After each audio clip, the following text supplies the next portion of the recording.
Today, we're going to talk all about YouTube because on the biggest screen in your house, YouTube has become the biggest TV network. Nielsen reported that in July 2025, 13.4% of all TV watch time was spent on YouTube. That's bigger than Netflix, bigger than Disney, bigger than NBC, bigger than any other platform. But here's the thing, YouTube isn't satisfied. It still wants the legacy and the legitimacy of premium television. It still wants the dominance on short form video like TikTok, and it also wants the economics and higher margin like Netflix. So when everyone wants to be like YouTube, who does YouTube want to be? Let's dive in. On the biggest screen in your house, YouTube has become the biggest TV network. But here's the question. If YouTube is winning at TV, why does it still make moves like YouTube is behind? Because YouTube is making moves that used to be reserved for legacy giants. Starting in 2029, the Oscars will stream exclusively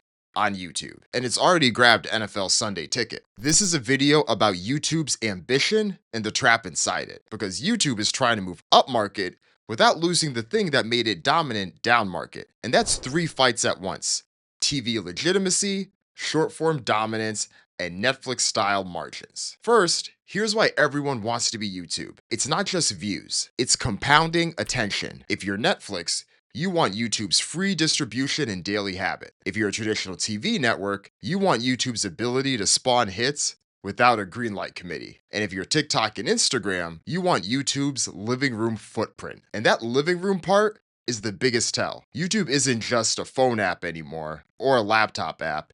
It's TV behavior. In October 2025, YouTube says people watch over 700 million hours of podcasts on living room devices. Just podcasts. That's up from 400 million the year before. And those stats matter because podcasts are supposed to be an audio in-your-ear medium, and YouTube turned them into a lean-back, on-the-couch medium. So yeah, everyone wants to be YouTube. YouTube also is by far the biggest music listening platform in the world, which is why the more interesting question is the opposite.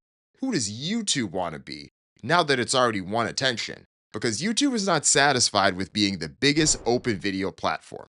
It wants to move up market while keeping that down market base. And that's where the problem starts. Let's start with YouTube's first ambition: be treated like premium TV. Not digital video, not social, not online, actual TV budgets, and actual brand safe assumptions. Sunday Ticket is a loud signal, but the Oscars deal is the purest signal. Because this isn't niche, this isn't sports, this isn't tech forward. The Oscars is a legacy prestige, and the Academy signed the deal giving YouTube the exclusive global rights beginning in 2029.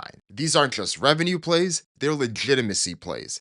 They're designed to tell every CMO and every media buyer, don't think of YouTube as the place to just watch some Logan Paul video. This is the place where culture and mass reach meet each other. But here's the tension. Premium advertisers don't buy reach. They buy predictability. Predictable production standards, predictable content adjacencies, predictable measurement, predictable what would this brand be associated with. And that's why I think about what YouTube is trying to do like a mall analogy. You know the mall, big anchor stores on either side. You have Sunday NFL Ticket and the Oscars. Those are the mall anchor tenants. They pull in traffic and big brand confidence. But YouTube's mall has a lot of kiosks in between, and you don't control who sets up kiosks next to those luxury brands. And this is where a move up market while staying down market becomes structurally hard. Because YouTube's biggest advantage is that it's open and infinite, and that same thing is what premium advertisers have anxiety about. There's a brand safety tax that never fully disappears. Moderation, policy, scams, borderline content are all adjacency risks. And here's the twist. At YouTube's scale, monetization pressure isn't "we should be stricter." It's often the opposite. How do we monetize more of what already exists? In January 2026, YouTube adjusted its monetization rules to be much more liberal, to allow more videos on sensitive topics to earn ad revenue within certain limits, which shows that constant balance between advertiser comfort and creator monetization. And that right there is the dilemma. So what happens in practice? YouTube can win more premium moments, It can increase the ceiling of its ad business by pulling in more of those TV dollars, but it likely won't become premium end to end TV the same way that NBC or Sunday Night Football might be without changing the essence of the platform, which it likely won't do. Which takes us to the second ambition for YouTube. Because while YouTube is trying to look more like TV, YouTube is also trying to look more like TikTok. Short form video has grown considerably in the past few years. It helps with discoverability for YouTube content, and it helps creators from drifting to those other platforms. Because the last thing that YouTube wants to do is lose its creators to another platform, especially at the top of the funnel. But the question isn't whether YouTube can make a short form product. They clearly have. The question is whether shorts can become the kind of money generating machine the way that short form video has become for Meta with Reels. Because Meta is openly telling the market that Reels is massive and open for business. In prepared remarks from Mark Zuckerberg in their Q3 2025 earnings call, he said that Reels' annual run rate across Instagram and Facebook is over $50 billion. So I look at Shorts like this. Shorts is about defense and discovery. It's an on-road that feeds into the long-form content, and it's a retention layer that keeps both the creators and users on the platform. But it's not yet obvious that Shorts becomes part of that margin story, especially when the best-in-class short-form content ad machine from Meta or the cultural influence from TikTok are two things that Shorts doesn't currently have at the moment. The most realistic outcome is that Shorts can prevent some of that leakage and can make it harder for YouTube to be displaced, but it doesn't transform YouTube's economics the way that short form video is transforming it for the other platforms. Which brings us to point number 3, and it's the one that is probably the hardest for YouTube to reconcile. The revenue is great, the attention is great, but how does YouTube become more profitable? The platform is loved by creators because YouTube shares the money. It's a 55-45 split. But the more YouTube shares that money, the harder it is for YouTube to look more like Netflix financially. YouTube's model is basically a collective bargaining agreement. YouTube widely describes creators earning 55% of the ad revenue and subscription revenue as part of its partner program messaging. Shorts is a little bit lower, where only 45% of the revenue is shared with creators, but these percentages are much larger than any social media platform. Again, it's closer to a collective bargaining agreement where the NBA players make a slight majority of the revenue, and we see similar dynamics with some of the other pro sports leagues. Meanwhile, Netflix just told its shareholders that it's targeting a 31.5% operating margin for all of 2026, which should be up from 29.5% in 2025. On the surface, that is a dream Wall Street profile. It's a high margin business with a predictable growing subscriber base, over 325 million now for Netflix, and it's a business that owns its cost structure because it owns a lot of the inventory. This is a zero marginal cost business.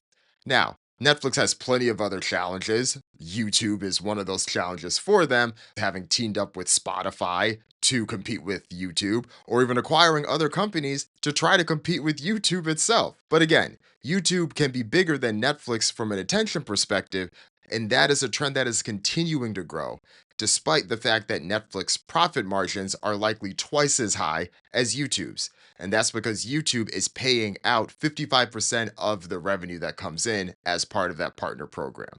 For YouTube, that's not the bug. That is the feature of its business. The same thing that gives it its strength, though, is the part that also makes it struggle in this area. So if you're Alphabet, you likely look at YouTube both internally and externally. Internally, Alphabet probably wishes that YouTube could capture some of the profit margin as other companies within Alphabet, like Google Search or the cloud business. But externally, Alphabet may be looking at Netflix and Meta and thinking, they're printing margin over there, whether it's social media or subscription video. How do we do more of that over here at YouTube? But that creator split is baked into YouTube, both culturally and competitively. If they tried to change that too aggressively, it would risk the thing that YouTube could not afford to do: creator alienation. It would downgrade the supply of the content, which is what YouTube relies on, and the moat would erode, and those creators would go elsewhere. So, yes, YouTube can push the levers that it can to help increase those margins. It can try to add more subscribers. The last public numbers were that both YouTube Premium and Music had over 125 million paid subscribers, which is still quite sizable, but again, it's not the same size as Netflix or some of the others. And this is where YouTube TV fits in, because if YouTube's ambition is premium TV budgets and better margins, YouTube TV looks like the obvious bridge. But YouTube TV is basically YouTube choosing the hardest business model in media, the modern cable business. The economics are thin because you're paying expensive carriage fees for the channels, and the consumers expect a clean, predictable product at a price that still feels like a deal, the same way that YouTube's free content does. But even as YouTube TV grows, the margins don't automatically follow.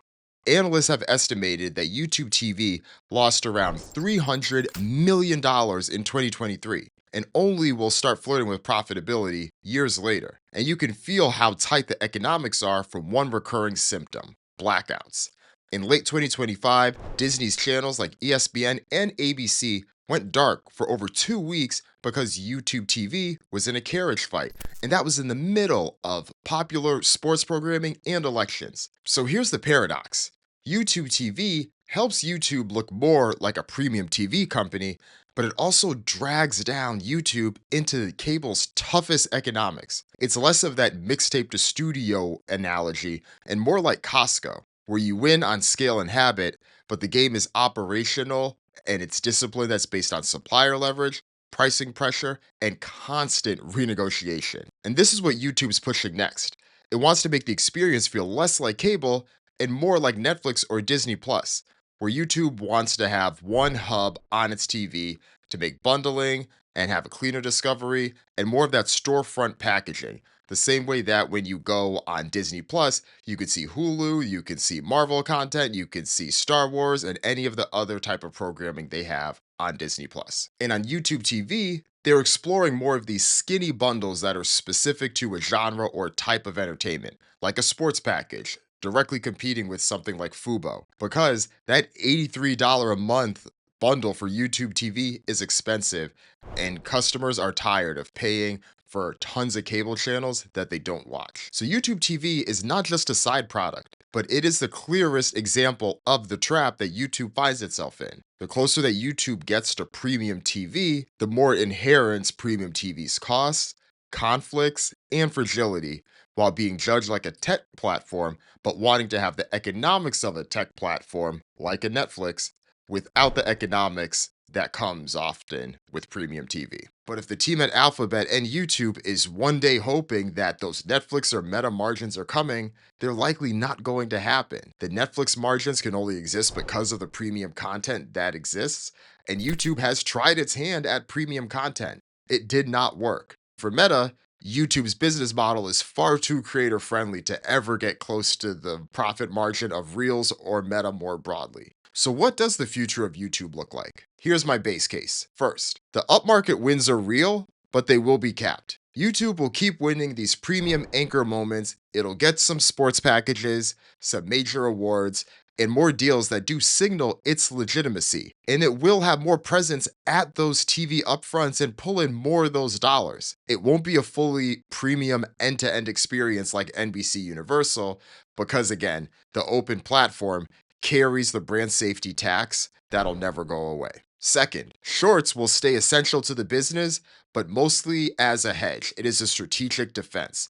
It's great for discovery, it'll be a retention shield, but it won't be Meta Reels if that is the comparison there. Because Meta itself is already telling investors it has a massive run rate, and that just isn't the business that Shorts has been set up to do. Third, profit margins. They will improve over time. More people will subscribe to YouTube over time, and the premium ad tools will help, and the constant aggregation of the product will just continue to become more and more inevitable as the place for attention. But again, the premium economics come from owning the content and therefore not sharing the revenue of said content out when it comes in. But that Netflix level profit margin, which will likely exceed 30% in 2026, only comes from a company that owns the underlying inventory. YouTube's cost structure and profit margins are much closer to Spotify. They don't own most of the underlying content on their platforms, but they pay out a majority of the revenue that comes in to the people that are responsible for making that content. But here's the bigger reason for why the YouTube story matters.